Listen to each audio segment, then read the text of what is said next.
मोदी के प्रयागराज दौरे को लेकर तैयारियां तेज हो गई हैं। आपको बता दें कि प्रधानमंत्री नरेंद्र मोदी आज प्रयागराज में 13 जनवरी से शुरू हो रहे महाकुंभ के आयोजन की अनौपचारिक शुरुआत करने के लिए आ रहे हैं। महाकुंभ के संपन्न होने की कामना के लिए वो गंगा पूजन और आरती भी करेंगे। त्रिवेणी संगम पर आचार्य दीपू मिश्रा की अगुवाई में 7 तीर्थ पुरोहितों की टीम प्रधानमंत्री की पूजा कराएगी।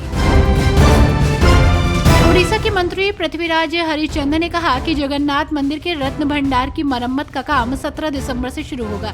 उन्होंने ये भी उम्मीद जताई है कि 31 जनवरी 2025 तक पूरी गतिविधि पूरी कर लेंगे। मरम्मत का काम 17 दिसंबर से शुरू होगा और हर दिन करीब 5-6 घंटे काम करना होगा। मेरा मानना है कि हमने जो निर्धारित समय का आकलन किया है उसके अनुसार काम पूरा हो जाएगा। आभूषणों की गिनती उसके बाद शुरू की जा सकती है। हमें उम्मीद है कि हम पूरी गतिविधि 31 जनवरी 2025 तक पूरी कर लेंगे।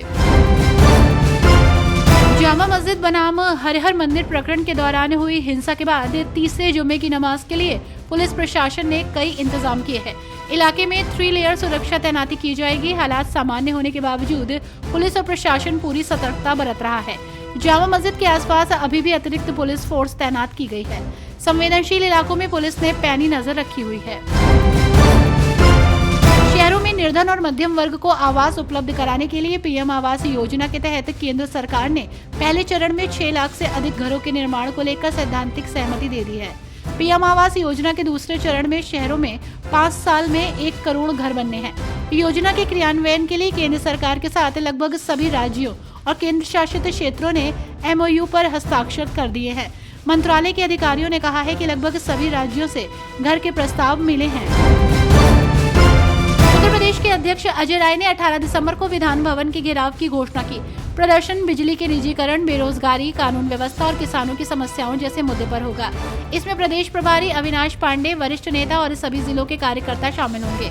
आराधना मिश्रा मोना ने सरकार पर जवाबदेही से बचने और अल्पकालीन सत्र बुलाने का आरोप लगाया है। वन नेशन वन इलेक्शन के बिल को केंद्रीय कैबिनेट की मंजूरी मिलने के बाद LJP रामविलास सांसद शांभवी चौधरी ने बिल को एक सकारात्मक कदम बताते हुए अपनी पार्टी का समर्थन जताया। उन्होंने इस बात पर प्रकाश डाला कि उनकी पार्टी ने लगातार विधेयक की वकालत की है। शांभवी चौधरी ने ये भी कहा कि चुनाव अक्सर विकास और प्रशासनिक कार्यों को बाधित करते हैं और विधेयक को लागू करने से देश के संसाधनों का अधिक कुशलता से उपयोग किया जा सकेगा।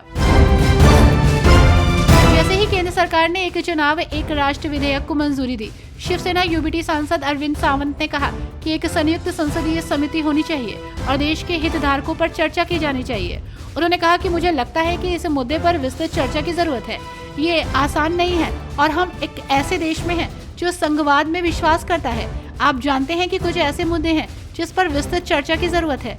उन्हें JPC बुलानी चाहिए। लाखों हितधारक हैं। दिल्ली चुनाव को लेकर आप एक्टिव मोड में नजर आ रही है। वहीं इसी बीच दिल्ली की मुख्यमंत्री आतिशी ने आम आदमी पार्टी के राष्ट्रीय संयोजक अरविंद केजरीवाल को एक प्रमुख नेता बताया।